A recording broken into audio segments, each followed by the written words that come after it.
তোমার এই রাঙা চরণ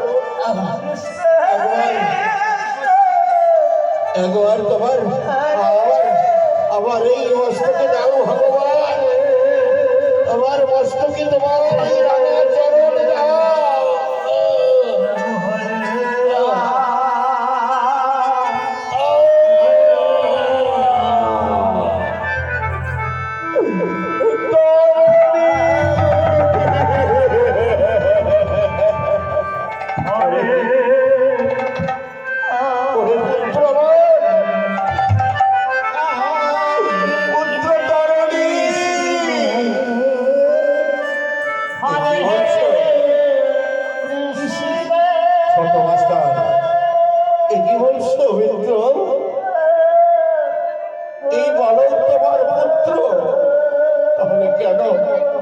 কেন তুমি একবার আমায় আগে বলনি?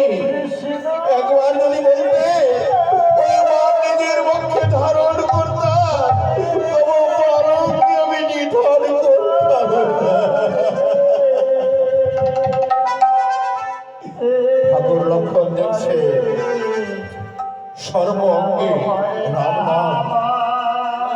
দাদা গো, দাদা দেখো তোমার বড় ভক্ত, সর্বঙ্গে রাম নাম লেখা, তুমি ভক্ত নিধন করলে দাদা।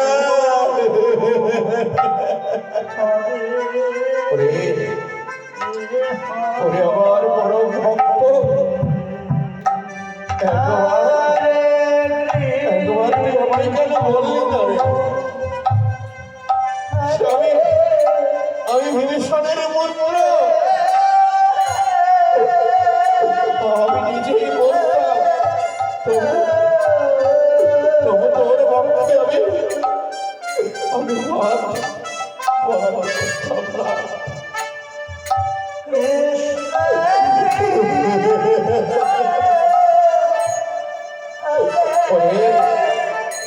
ওরে পুত্র আমার ভালোই হয়েছে, ভালোই হয়েছে গো ভগবান। শুধু তোমার কাছে আমার এই নিবেদন গো ভগবান, তুমি তোমার ভক্ত রক্ষণে বংশ হতে তুমি মুক্তি করো।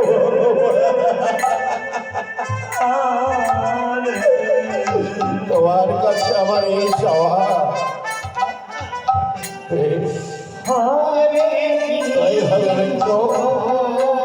আমি তোমার পুত্রকে আমি রক্ষণ বংশ হতে মুক্ত করলাম, রক্ষণ বংশ হতে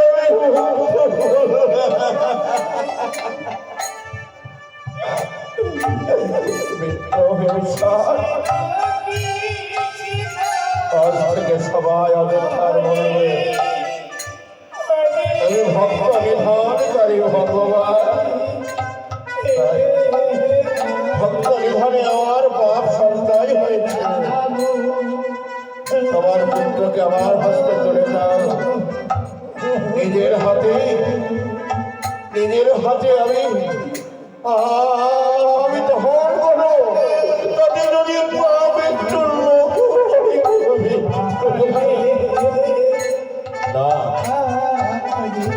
না গো ভগবান, না, সর্বহারা আমার পুত্র সর্বহারা, তোমার রাজর্ষে আমার পুত্রের সৎকার আমি করতে দেব না। জানি না যেটা একশো নিচ্ছ